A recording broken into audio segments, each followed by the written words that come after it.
Well, Relitza, today we got a real sense of why the battle for Sirte, one of the loyalist holdouts, is going as slowly and not the way that rebel forces would like it to do so. We patrolled with one of the units as it entered Sirte for the second day in a row, and the mission of this particular unit was to track down local residents who wanted to escape and then to help them do so. But it came under fire suddenly.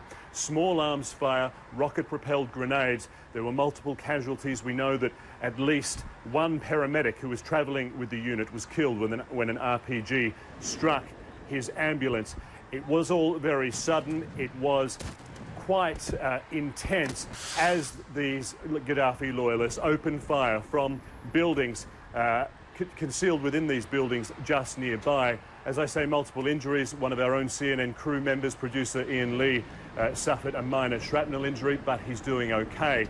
All of this is just one incident, but it points to the challenges that the rebels face as they try to take control of this city. It is fighting within a restricted urban environment. This is something that they are not equipped and simply not trained to do. On top of that, it is heavy with civilians. There are lots of civilians still there. We saw some who managed to flee the city today, and they said that the Gaddafi loyalists have forbidden everyone from leaving. So therefore, lots of innocent people there, and the rebel forces are very fearful of any sort of fighting activity that may claim unnecessary civilian lives. For all these reasons, it is proceeding slowly, certainly much slower than rebel commanders initially predicted, Relitza. And Phil, why did they expect that they wouldn't have that strong of a resistance, and how do they explain that they got the stiff resistance? Well, it is difficult. They say they didn't expect this degree of resistance, and it is intense. They simply thought it wouldn't be this strong.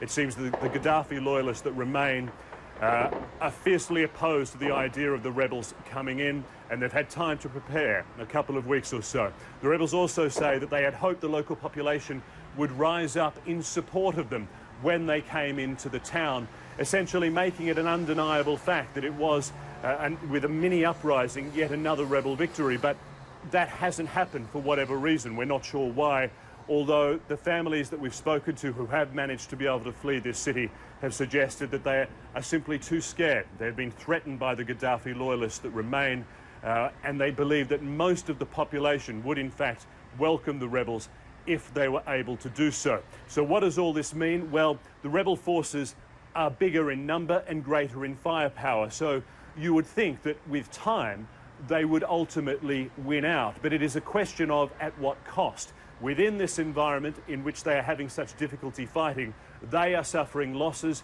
and at the same time, the civilians, and there is a great risk civilians will suffer losses as well. So the problem that they face is that for all their intentions, they are not trained and equipped to move around, secure individual houses and streets, search and hold them before moving on, and gradually secure the city in this way. And for that reason, it is proving to be a much tougher fight than they had expected, Relitza. Phil, in Bani Walid, which is another stronghold where they're meeting with resistance, they tried negotiations. What's next in their strategy?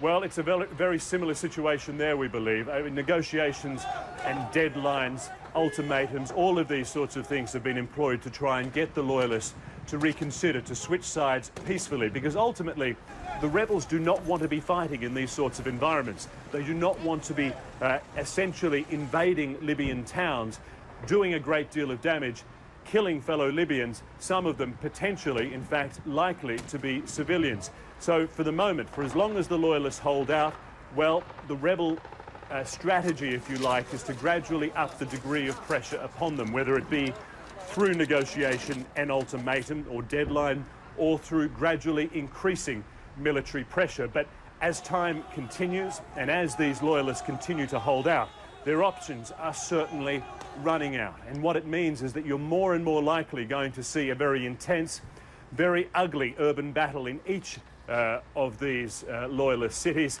And the results, even if they are victorious in the end, will come at a significant cost.